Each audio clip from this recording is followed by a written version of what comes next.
Eu entendo que é necessário a gente ter um perfil generalista, mas com uma profundidade técnica cada vez maior.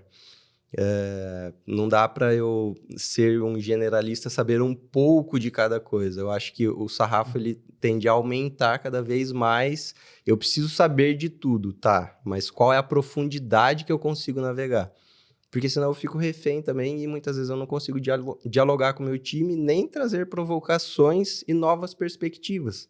Então eu começo a ficar meio ilhado.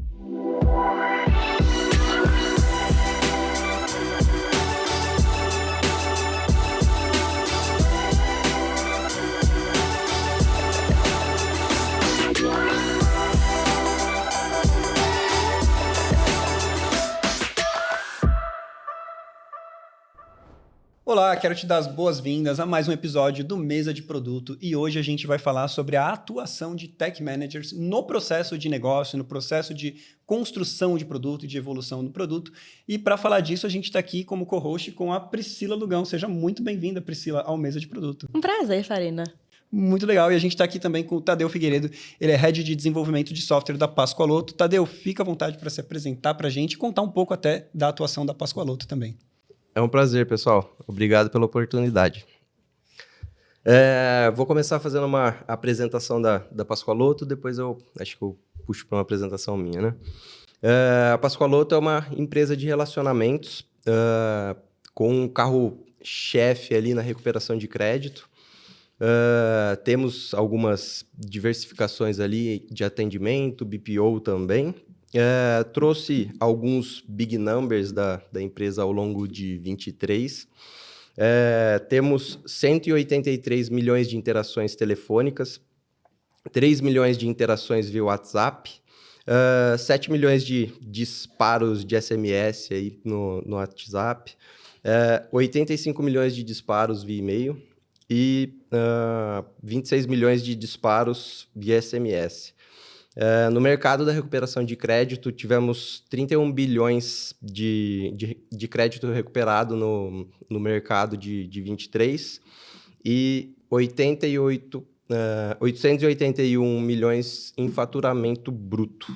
Caramba, que legal. E o teu papel lá é a parte de tech é proprietária, né? Desses disparos de BPO, etc. O que disso, né? Qual que é a responsabilidade ali da área de software da Pascoaloto? Perfeito.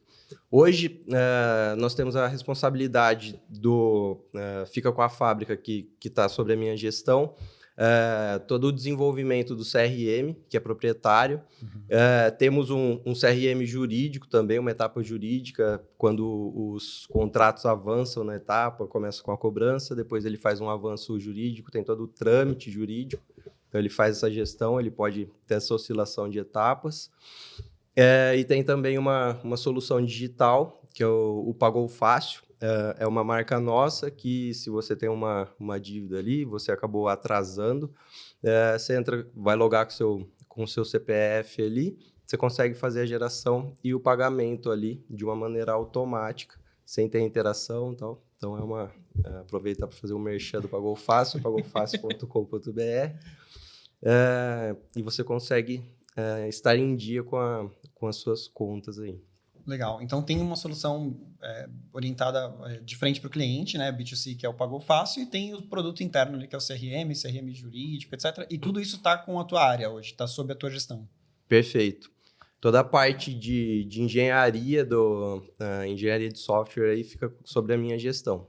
Maravilha. E é disso que a gente vai falar hoje, né, que é a atuação de software e produto, né, essa relação entre o time de desenvolvimento e o time de produto. Vou de uma maneira muito aberta, abrir com uma pergunta assim, o quanto que um desenvolvedor de software precisa saber de negócios? Né? Tá. Eu vou fazer um ganchinho só para falar um pouquinho da minha trajetória, eu vou fazer um link ali, eu acho que aí dá para a gente fazer uma imersão. Quem é o Tadeu? Eu tenho experiência de 17 anos na tecnologia, né? Minha trajetória sempre foi como dev, minha trajetória técnica, eu iniciei como dev ali. E dentro do time que eu atuava de RPA, surgiu a necessidade, né, de ter atuação de PO. Então, eu fiz uma atuação de PO ali durante um período. E aí eu saí quebrei um pouco a bolha ali do dev, que é o carinha que fica mais com o fone, não gosta de se comunicar muito com as pessoas. E aí rompi essa barreira ali para começar a entrevistar os usuários. E aí foi onde eu mexi o ponteiro ali um pouco da minha carreira, olhando muito mais para o business, né? Muito mais para o negócio. E passei a fazer toda a parte de entrevista e discoveries ali com o time de negócio para fazer entendimento e trazer todo esse insumo para o time dev conseguir dar cadência nas atividades. Legal. E quando você foi fazer essa transição, e eu imagino que tenha sido uma coisa meio mundo novo, quais foram as habilidades ali que mais pegaram quando você assumiu essa cadeira de PO? Eu acho que o ponto principal era a comunicação, né? Porque saí de uma bolha que me comunicava, qual que eram os momentos de comunicação na dele. Na hora que a gente tinha refinamentos, tinha toda a parte de planejamento para tocar as sprints ali. Então, tive que mudar muitas habilidades na hora de me comunicar com o usuário, fazer as perguntas certas. E aí fui buscar frameworks que me auxiliassem para extrair as perguntas, fazer as perguntas certas, para que eu entendesse as dores que o usuário estava tendo para conseguir materializar aquilo, né? E imagino que nesse meio do caminho também você tenha que ter expandido um pouco até olhar para negócio, que quando a gente, pelo menos o pressuposto, né, que a galera de desenvolvimento acaba ficando muitas vezes um pouco longe disso. Quais dessas habilidades ou quais dessas áreas de negócio que você sentiu que você estava muito mais próximo depois que você foi para produto, começou a carreira de PO? Perfeito. Acho que foi muito pautado no nosso negócio da Pascoaloto em otimização operacional. Então, porque era o core que eu estava trabalhando, qual que era o time, qual que era o objetivo do time de RPA dentro da Pascoaloto. A gente ter uma eficiência operacional. Então, eu tinha que entender quais eram as dores da operação e, basicamente, era aumentar a eficiência operacional. O operador perdia muito tempo fazendo atividades repetitivas e burocráticas dentro de um atendimento e outro. Então, um atendimento que muitas vezes demorava 7 minutos, a gente tem diversos cases que a gente conseguiu otimizar ele ali para um minuto e pouco. Então, tem um ganho operacional muito grande, né? E aí, acho que esse é o ponto de entender qual era a dor do negócio para conseguir materializar aquilo e trazer uma eficiência, né? Legal. E aí, de produto, você voltou a programar? Você já foi para liderança de tech? Como que foi a transição de volta, entre aspas, né? Perfeito. Eu fiquei sempre nesse time ali. Então, eu era dev, fiz uma transição de PO dentro desse time. Então, isso daí facilitava muito o diálogo com a equipe. Acabava não tendo que fazer muitas interrupções com o time ali, porque eu já tinha um know-how técnico. E aí depois eu assumi uma função de SM dentro do time. Então, foi um ponto de dar muita cadência. Aí eu voltei, eu era um SM que eu tinha meu foco dividido entre 30% a 40% do meu foco, olhando para todos os ritos de desempreendimento que um SM precisa fazer. E o restante do tempo eu tinha uma atuação de dev ali, mão na massa, produzindo, mas um do time era um SM mão na massa ali, programador de fato. Posterior a isso, eu assumi uma função de liderança no time, como coordenador, daí segui para uma função de gerente e hoje estou como head de desenvolvimento, gerenciando a fábrica toda nossa. E aí, imagino que hoje você já não escreva código, ou desde a função de coordenador, gerente ali, já não está escrevendo código. Não. Legal. E, então, vamos lá, como que é hoje para ti essa visão assim, do quanto que um desenvolvedor, uma pessoa de engenharia precisa se envolver em negócios, em decisões de negócio, ou num próprio discovery, às vezes vai junto entrevistar um cliente, entra na call.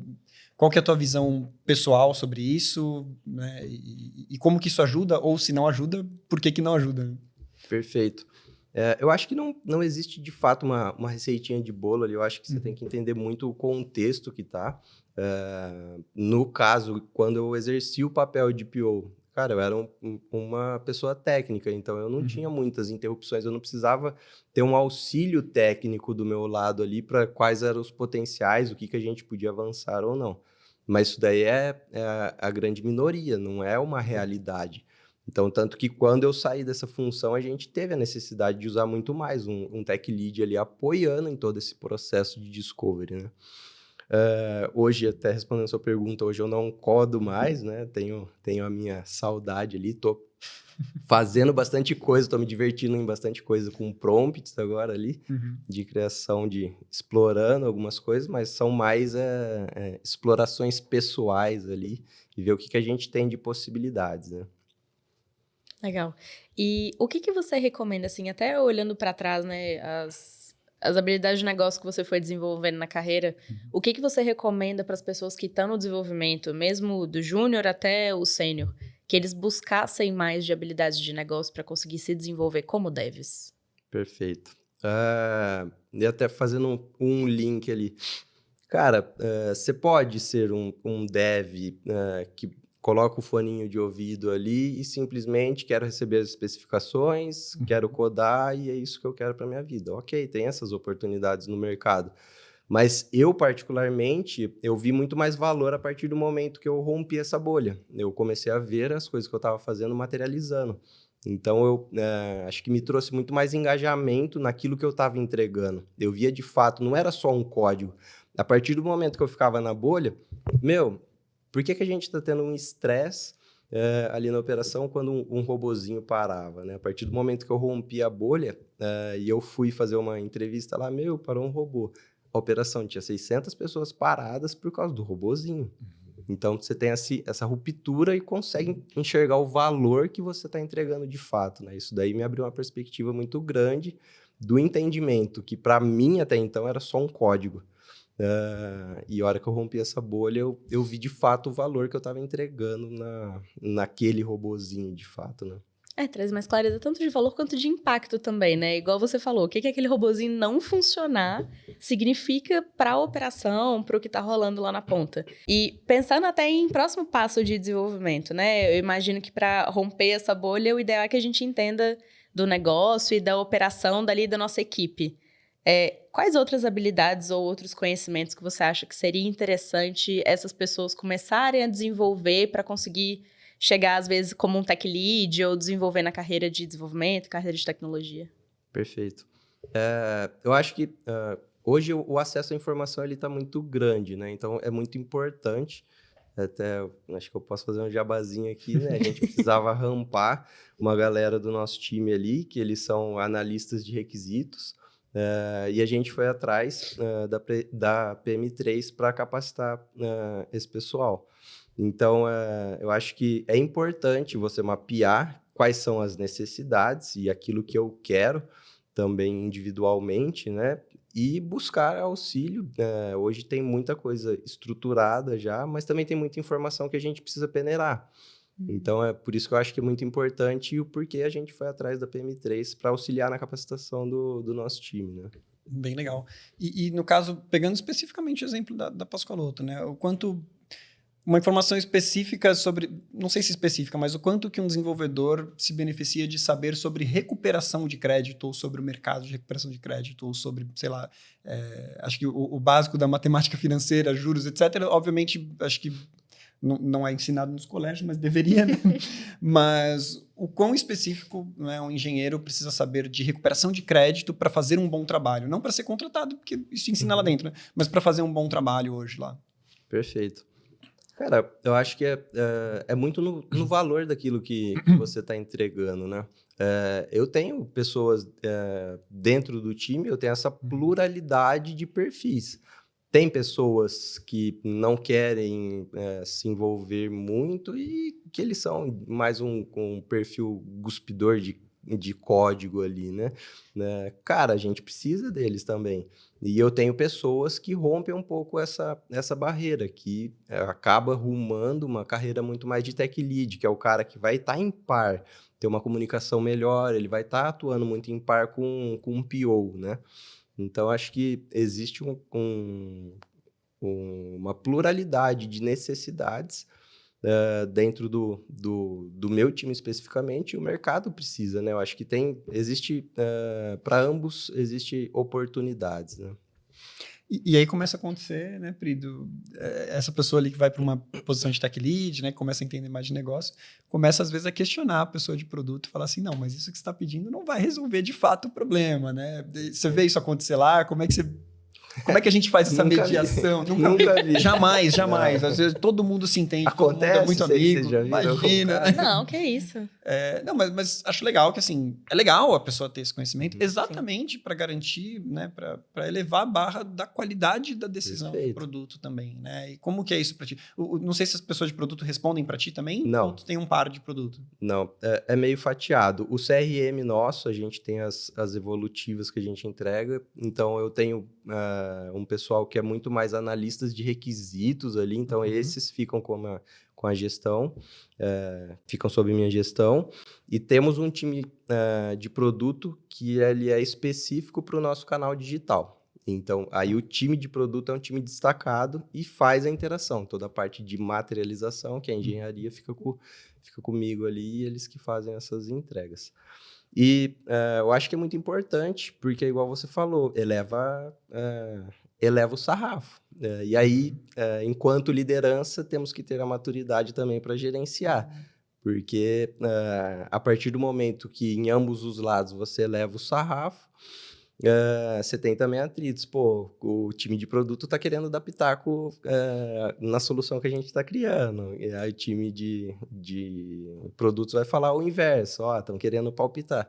Mas eu acho que o diálogo, a partir do momento que o time tem maturidade, esse diálogo é saudável para a gente entender de fato a necessidade e ter pontos críticos. Pô, por que a gente está priorizando isso? Vai entregar valor de fato?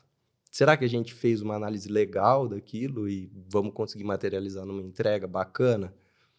Então, acho que eleva o diálogo, né? Pô, eu já vi de tudo, assim, né? Engraçado que eu já vi empresas que, diante desse dilema, né, de engenharia querendo questionar as decisões de produto, falando, cara, isso aqui não vai resolver o problema, porque eu conheço o problema e eu sei que isso aqui não resolve, né?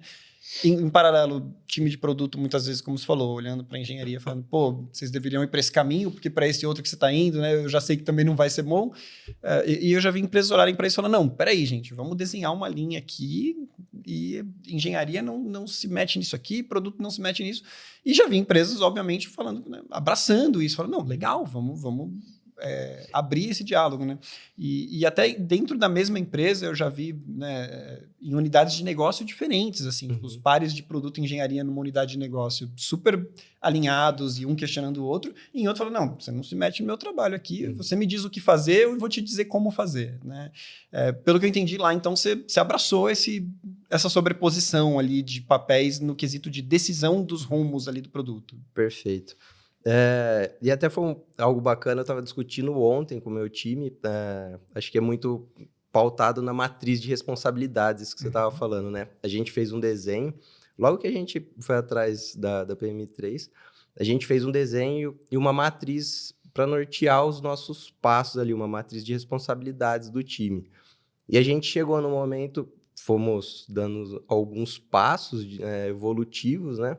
E a gente falou, acho que é momento de revisar a matriz, porque tem algumas coisas que elas estão ficando, mas é de responsabilidade daqui e ali.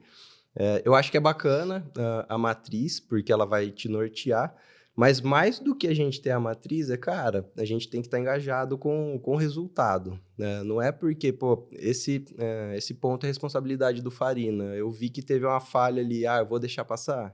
Cara, vamos criticar, o resultado, acho que ele tem que estar acima de fato, se é uma responsabilidade sua ou minha, e depois a gente tem uma conversa e, cara, eu acho que está falhando nisso daqui, vamos corrigir a rota, né?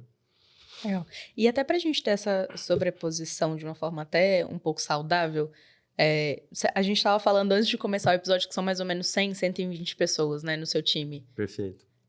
O quanto que você acha que essa galera tem que saber um pouquinho de design, um pouquinho de produto, um pouquinho de negócio, para essas interações elas serem até mais saudáveis e mais ricas? Porque para você conseguir falar, pelo menos da perspectiva de uma pessoa de negócio, uma pessoa que veio do design, para eu conseguir falar com uma pessoa técnica, eu tenho que entender um pouquinho do que ele tá falando, né? Perfeito. Então, o quanto desse contrário vocês veem acontecendo dentro da Pascoaloto, o quanto que essa interação, ela consegue ter essa troca de pessoas técnicas conseguindo falar um pouquinho mais de design e de produto, e o contrário também. Perfeito. Eu entendo que é uma ponte, né? Se a gente não tiver... e aí eu gosto muito do ponto, não existe de fato uma receita de bolo, mas a gente tem que entender, acho que esse é o grande papel da liderança, né? Ter um olhar atento e crítico. No contexto X, eu tenho pessoas com maior capacidade de negócio, beleza? Então, eu preciso colocar alguém... E tem uma carência técnica. Então, esse cara, ele tem que ser técnico, mas ele precisa dialogar. Porque senão não vai sair nada, a gente não vai conseguir entregar o resultado. E acho que é o ponto da gente olhar ali para a ponte. Onde que está essa pessoa que tem um viés muito mais de negócio? Até onde ela consegue chegar tecnicamente? Para eu conseguir calibrar a régua de quem eu coloco ali de uma maneira assertiva e olhando para os papéis que eu tenho. Porque hoje acho que um dos grandes, do grande mantra da Pascoaloto é ter uma pluralidade de pessoas. Então, dentro do time de tecnologia não é diferente. Então, eu tenho... esse é o grande papel do gestor. Saber encaixar as pessoas certas dentro do tabuleiro, né? Então, onde que eu coloco elas de maneira mais assertiva, com pessoas mais técnicas, mais de negócio, para eu ter esse mix para conseguir materializar em resultado.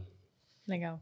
E dessas 100, 120 pessoas, são mais ou menos quantos times, quantas squads?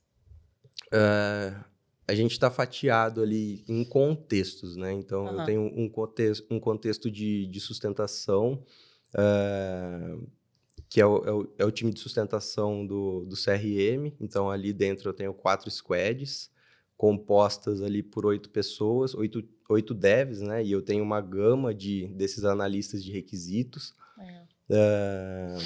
que faz toda a parte, a gente deu uma segmentada em upstream e downstream, e toda a parte do up tem que ter um tech lead ali, auxiliando nas escritas para que a gente tenha um refinamento. Então, é a materialização de negócio já com as escritas para que os devs materializem a entrega, né?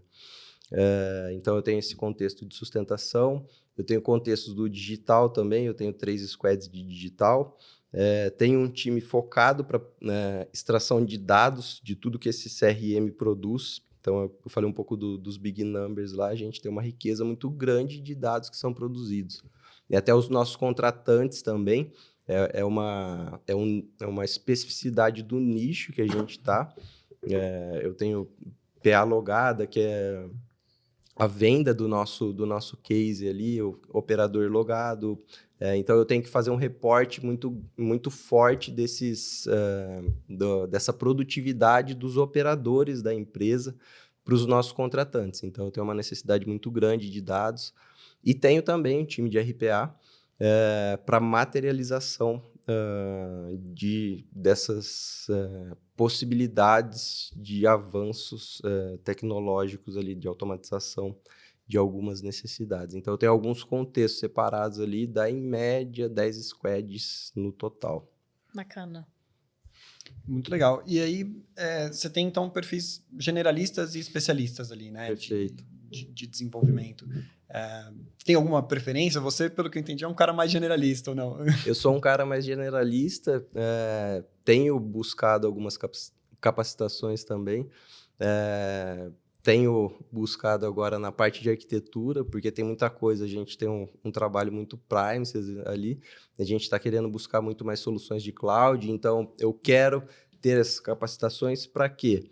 Não para que eu coloque a mão na massa, mas que eu veja as possibilidades que eu consigo alavancar com o meu time. Então, eu preciso ter esse background técnico para eu entender as possibilidades e até quanto eu consigo avançar, né? Se o meu time não está tendo a condição necessária de avançar e explorar todo aquele potencial tecnológico, tá? Como que eu vou fazer essa crítica se eu não tenho esse conhecimento, né? Posso não ter o conhecimento da implementação de fato, mas eu preciso conhecer os potenciais das tecnologias, né? Bem Para que eu legal. possa provocar e extrair os resultados que eu necessito. Né? Eu, como generalista também, eu acredito muito nisso, assim, né? Lógico que você vai ter algumas áreas de especialidade, né? Mas é importante você saber um pouco de tudo, né? Eu até aproveito, deixo um link aqui para você que está assistindo a gente, vou deixar um link para você de assinatura da PM3 Sprints, né? Que é o nosso produto exatamente para quem quer ter essa visão um pouco mais generalista e aprender um pouquinho de tudo, né? Então, a gente tem ali cursos desde ferramentas como Python, ferramentas SQL, Excel, Power BI, mas tem curso de Design Thinking, tem curso de fundamento de gestão de produto, tem curso de fundamentos de Growth, né? Então, para essa pessoa que muitas vezes está... Você chega num certo nível de senioridade, né? Em que, claro, você ainda tem muita coisa técnica para se aprofundar, para entender como especialista, mas acontece o que aconteceu com você. Você acaba tendo que olhar para outras áreas, né? Você for olhar para produto, para agilidade. Aí tem curso de agilidade lá também, na PM3 Sprints. Você vai olhando para outras coisas, você percebe que isso te possibilita dialogar com outras áreas, né? E dialogar no idioma delas, porque você entende um pouco daquele idioma e você começa a dialogar. E aí as pessoas começam a prestar mais atenção em você. Né? Você começa a ganhar relevância, você começa a virar coordenador, gerente, head, né? Enfim, a sua carreira começa a deslanchar. Então, eu vou deixar aqui um link com um cupom de desconto para PM3 Sprints, para você que tiver interesse em se aprofundar mais em outros temas, né? Ou, na verdade, conhecer um pouco mais sobre outros temas, além de se aprofundar no seu. Eu deixo o link para você. E já engato com outra pergunta aqui, especificamente sobre engenharia, que Aí, vamos olhar para o especialista agora, né? Aí você tem, eu gostei da analogia que você colocou ali do pessoa de engenharia que está ali com foninho de ouvido, fala, cara, eu gosto de escrever código, e eu quero, sei lá, eu escrevo em Java, eu quero saber cada vez mais de Java, eu quero aprofundar em Java. E essa pessoa geralmente vai dizer para a gente o quê? Não quero falar com o cliente, não quero escrever, não quero entrar no Discovery e tal. Como que você lida com isso? Ok, beleza, fica aí escrevendo seu código ou não? Alguma coisinha você tem que entender aqui, né?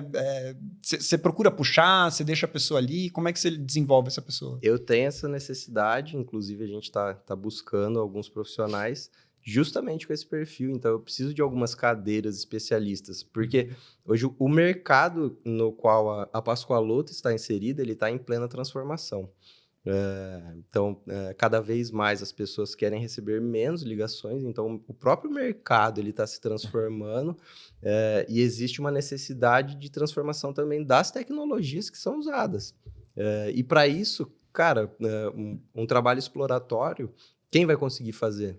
Então, eu entendo que muito são cadeiras de especialistas que vão conseguir fazer esse trabalho exploratório.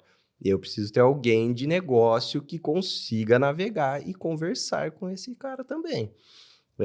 Então, tem algumas coisas que a gente está testando ali para a gente mexer um pouco na nossa arquitetura, para ter uma arquitetura baseada em eventos. E esse cara que a gente está tendo traçando toda essa parte exploratória, é um cara que a gente aciona muito pouco ele. Então, a gente passa todo o direcionamento e depois a gente faz os reportes ali para pegar o que a gente está tendo de resultados. Mas não é um cara que está no front ali, rodando com toda a operação e que ele recebe diversas interrupções ao longo da semana. Mas são no mínimo 2 pessoas, pelo que eu entendi, né? Porque tem essa pessoa que vai estar super focada na arquitetura e tudo mais, mas essa pessoa não vai receber muitas interações e muitas interrupções, mas pelo menos ela precisa de uma pessoa que seja par dela. Perfeito. Né? Para falar assim, coletei tudo isso aqui para você de informação, esse contexto, essa necessidade. As pessoas querem receber menos ligações, as pessoas estão com essa demanda. E diante disso, não sabemos o que fazer. Você que é a pessoa especialista. E aí, para onde a gente vai, né? Como é que a gente faz e tal? Imagino que tenha várias outras soluções, né? Horário ideal de ligação, outras formas, outros desenvolvimentos, outros canais, mas no mínimo uma dupla, né? Perfeito. E aí, você acha que, por exemplo, num outro contexto em que essa pessoa fosse muito sênior ali em engenharia, em arquitetura, mas tivesse também um perfil generalista, você acha que essa pessoa conseguiria andar sozinha na solução ou ainda assim você preferiria isolar essa pessoa para não receber muita interface, não receber muita interrupção? No caso, eu acho que uma pessoa... Porque você pode ter pessoas com uma profundidade técnica muito grande que depois rumou para uma área mais... Uma pegada mais generalista, né? Então, você pode ter esse perfil dentro do seu time, e acaba pegando muito no contexto, né? Então, ele vai ser uma pessoa muito mais autônoma, né? De não ter a necessidade de ter essas interações, por mais que pontuais, acaba arrumando um pouco, mas eu gosto de se ter um pouco... Eu acho que o time como um todo, ele é composto de pessoas mais num meio do caminho ali, entre uns generalistas, e eu tenho também os extremos. Eu acho que os extremos são necessários para trazer provocações, trazer algumas soluções matadoras ali, igual o meu diretor aí, até mandar um abraço para ele, o Adilson. Ele é um cara extremamente parceiro nosso e gosta de soluções atômicas, então, preciso de um cara especialista numa determinada tecnologia para que ele possa proporcionar isso. E é isso que a gente está buscando, mas é um cenário muito mais controlado e menor, né? Legal. É um trabalho super empreendedor, né? Pelo que eu estou entendendo, assim, né? Então, a gente tem... É muito exploratório, né? Porque o que a gente está querendo nessa frente são respostas técnicas. Então, não existe uma necessidade nesse momento de tanta interação com o negócio. Então, a gente quer provar para a tecnologia que a gente consegue dar algumas respostas nesse ambiente exploratório. Depois que for feito toda essa parte de alicerçar muito o terreno ali, aí a gente vai abrir e aí existe a necessidade de ter mais gente com a capacidade para que a gente traga mais soluções. Mas nesse momento é algo muito mais pautado em inovação ali. A gente está testando algumas coisas bem pequenas para que a gente tenha uma exploração ali. E... olhando para o outro lado da moeda, né? A galera que não está nos extremos, mas está ali no meio do caminho. Como que é o dia a dia? Como que é a interação desses devs, dessas pessoas técnicas que tem mais interface com o negócio, que tem mais interface com o design? Como que é para esse pessoal? O que difere, assim? Tá. Basicamente, a gente roda ritos, então é meio segmentado o time ali. Então, os analistas de requisito... são pessoas que elas precisam... A necessidade do nosso negócio requer muita interação com a área de negócio. Então, eu não posso ter uma galera mais fechada.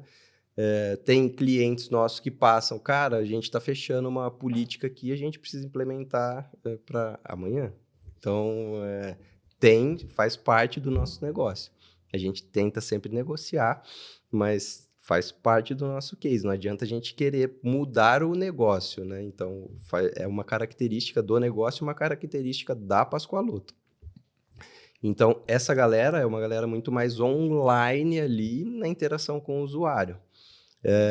E o time dev, a gente faz interações mais pontuais ali, como nas dailies, e aí tem os ritos, a hora que a gente tem toda a parte de reabastecimento e tal, então existe essa interação da galera que está mais focada na interação com o usuário para o time técnico. Então, tem um misto aí dentro do meu time mais relacionado a perfis, né? Cara, até queria comentar contigo, eu não gosto muito de polêmica, mas esse ano teve aí a polêmica, né, de um determinado evento, em que uma pessoa da área de negócios estava muito frustrada que chegava na área de tecnologia, as coisas demoravam 6 meses para sair e tal, e essa pessoa falou sobre o uso de inteligência artificial para fazer um bypass ali, para contornar o time de dev e entregar as coisas em produção sem precisar do time de dev, né?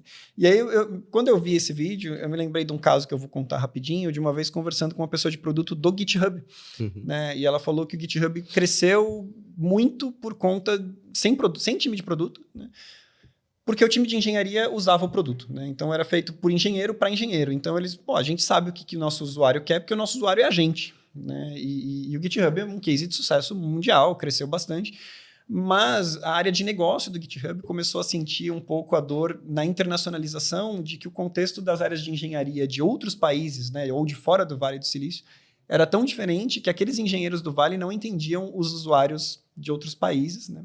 E aí eles trouxeram um time de produto e o time de produto estava se sentindo muito desprestigiado, porque os engenheiros não ligavam muito para o time de produto. Falavam, não, a gente sabe o que o usuário quer, né? E o time de produto falando, não, mas lá em Singapura, lá no México, e os engenheiros, não, a gente sabe. Então, assim. E aí rolou essa desconexão entre... a gente sempre fala da desconexão, né, de produto e negócio, mas a desconexão entre engenharia e negócio talvez de uma ruptura muito grande, né? E aí a gente, voltando para o tema aqui da polêmica, sem gerar polêmica, eu vi ali uma frustração muito grande do negócio com a tecnologia. Quer dizer, poxa, tudo que eu peço demora 6 meses. Óbvio que isso é resultado de que quando você pedia em uma semana tudo dava errado e você dizia que tinha, não, então vocês têm que fazer certo, tem que criar processos. Bom, se tem que fazer certo, demora mais, né? Mas será que a gente não foi longe demais em demorar demais, né? Ou não, ou tem um meio termo? O quanto você acha que engenharia precisa ouvir negócio, inclusive não só o requisito do produto a ser construído, mas do processo, do timing, da agilidade, né? E até dos critérios de aceite, de qualidade, etc. Como é que você vê isso? Perfeito. Cara, eu acho que o primeiro ponto é o diálogo, né? Muitas vezes existem barreiras que são criadas, acho que por falta de diálogo ou por causa de um diálogo truncado. Então, acho que um ponto muito importante é o diálogo. A gente tem que fazer... até surgiu o tema polêmico e a gente estava comentando, não vou trazer aqui o dono da frase, mas eu acho que o usuário... a engenharia ela nunca vai ser substituída enquanto o usuário não conseguir entender de fato e elaborar aquilo que ele quer, que ele não vai conseguir montar o prompt dele. Então, o requisito, de fato, hoje é a grande dor para a materialização, né? E acho que no ponto da tecnologia também, acho que é um ponto a ser refletido, o quanto, de fato, acho que tem os pontos que você trouxe ali. Pô, você quer que eu entregue com qualidade? Entregar com qualidade, eu tenho um certo tempo. Mas... Quais barreiras eu preciso romper ali para que eu consiga entregar com qualidade? E olhando para o meu processo também, será que não está gargalando em uma determinada etapa que eu tenho oportunidade de otimizar sem que eu entregue um bug na produção, né? Sem que eu quebre o meu produto? Então, acho que é uma autocrítica que tem que ser feita, apesar de ter sido virado um meme e ser algo para a gente descartar. Eu acho que é um ponto importante para que ambos os lados reflitam e tenham essa convergência de fato no diálogo. Acho que o diálogo é muito importante para que a gente possa, sem achar culpados, mas, eu tenho essas dores. E aí? Vamos assumir esse risco? Porque acho que um ponto também que se tem em todo o time de tecnologia eu tenho esse time para entregar. E a hora que eu entrego, eu tenho uma data fixa para entregar. Cara, eu não vou conseguir entregar nessa data. Não, mas eu preciso que entregue nessa data. Ok, eu vou entregar, mas temos esses riscos. Vamos dar as mãos e assumir esses riscos? A gente fala muito de datas, necessidades e entregas. E os riscos? A gente assume junto, coletivamente, com diálogo? Não. Estamos todos cientes e vamos dar as mãos para entregar com o risco que temos na mesa? Aí acho que é onde atrita e cada um vai para um canto, né? Na hora de assumir os riscos coletivamente, né? Principalmente no caso de vocês, que é um produto financeiro, né? Então, Perfeito. O risco é você cobrar mais uma pessoa, cobrar errado, cobrar uma pessoa que já pagou, né? Então, a consequência do risco, ela fala um pouco diferente. A negativação de uma pessoa que não está inadimplente, então tem tudo isso na mesa. O nosso cliente, o cliente tem sempre razão. E ele precisa que a gente vire amanhã. Mas eu tenho esse risco também. Né? Existe uma política de cálculo, uma vírgula para um lado para o outro, né? Só a gente olhar para o nosso salário. Uma vírgula para lá ou para cá vai mudar bastante a nossa vida. Pode melhorar muito ou piorar muito, né? Então, existe o risco. Numa vírgula, eu tenho um risco gigantesco, né, de dar um sorriso ou de ter uma frustração muito grande, né? Sim. E aí, indo para o nosso encerramento, eu queria te perguntar um pouco sobre tendência, né? Então, enfim, além dessa frustração que a gente acredita que a gente precisa talvez reconstruir essas pontes, né, entre a tecnologia e o negócio, que outras tendências você vê tanto para a carreira de tecnologia quanto para a área como um todo, né? É claro que a inteligência artificial é uma delas. Não está proibido responder essa, mas se quiser responder outras também, o que você vê hoje para essa carreira principalmente de tech manager, assim, né, da liderança de tecnologia? Cara, eu entendo que é necessário a gente ter um perfil generalista, mas com uma profundidade técnica cada vez maior. Não dá para eu ser um generalista, saber um pouco de cada coisa. Eu acho que o sarrafo ele tende a aumentar cada vez mais. Eu preciso saber de tudo, tá? Mas qual é a profundidade que eu consigo navegar? Porque senão eu fico refém também e muitas vezes eu não consigo dialogar com o meu time, nem trazer provocações e novas perspectivas. Então eu começo a ficar meio ilhado. Então eu vejo nessa linha de tech manager um perfil generalista, mas cada vez mais com uma profundidade muito grande. Uhum. E, cara, não tem como fugir da IA. E, inclusive, é uma das pautas nossa, o uso exploratório para aumento da produtividade, né? E eu vou jogar uma necessidade lá, né? Me traga um script X, tá? Mas eu tenho que ter alguém aqui também que tenha o poder de crítica se aquilo que está sendo devolvido de fato é algo condizente ou eu vou jogar, vai funcionar agora, tá? E a longo prazo? Aquilo ali vai quebrar? Ou eu estou jogando uma solução temporária que vai virar um problema a curto prazo. Então, eu preciso ter essa crítica também, porque a IA ela vem para facilitar e otimizar a nossa produtividade. Então, eu acredito muito nisso, mas do lado de cá, de quem está escrevendo prompt, eu tenho que saber mandar e tenho que saber criticar aquilo que eu estou recebendo também. Bem legal. E só pegando um último gancho, eu falei que era a última pergunta, mas eu queria aprofundar, queria saber a tua opinião também sobre um ponto. Você falou assim, da visão generalista, mas também tem que me especializar, de certa forma, para provocar o time, né? Acho que para estimular o time, Perfeito. Não lembro as palavras que você usou. O quanto tu sente hoje, sente a necessidade ainda de por ser o head de desenvolvimento, o melhor programador do teu time, ou isso já não é mais você, assim, tem gente no time que é melhor que eu em programar, em software, mas como concilia isso, assim? Não, com certeza, eu não tenho nem a menor pretensão em ser melhor programador. Já teve problemas que eu entrei ali, eu consegui dar uma solução, mas não tenho nem essa pretensão. E eu entendo que se eu fosse o melhor programador, eu estaria errado hoje, né? Mas eu tenho que ter um poder crítico e analítico também. A hora que a gente se depara com algum problema, a operação caiu, e agora? O que eu faço? Tá, vamos entrar ali, vamos conversar, já foi explorado. Eu tenho que saber muito mais fazer perguntas do que necessariamente, isso daqui a gente já analisou, o cara vai lá e olha. Isso daqui, então, muito mais um papel provocador, mas com profundidade, senão eu fico vendido também. Não é o provocador assim, de que outra maneira podemos fazer, né? Pergunta super aberta, né? Mas, já tentamos dessa maneira aqui? Então, até numa linha de troubleshooting, né? Então, abrindo caixas. Isso daqui eu já olhei, isso daqui eu já olhei. Montando uma linha de raciocínio ali para estimular o time a pensar em momentos críticos ali ou exploratórios, né? Bem legal. Tadeu, eu queria agradecer a tua presença, cara. Foi super agradeço. Legal. Baita conversa bacana. Priscila também, obrigado por ter me acompanhado hoje. E para você que está assistindo a gente, já sabe, né? Deixa o seu like, assina o nosso canal se estiver no YouTube. Se você estiver no Spotify, a gente gosta de 5 estrelas, 5 é um número maravilhoso pra gente.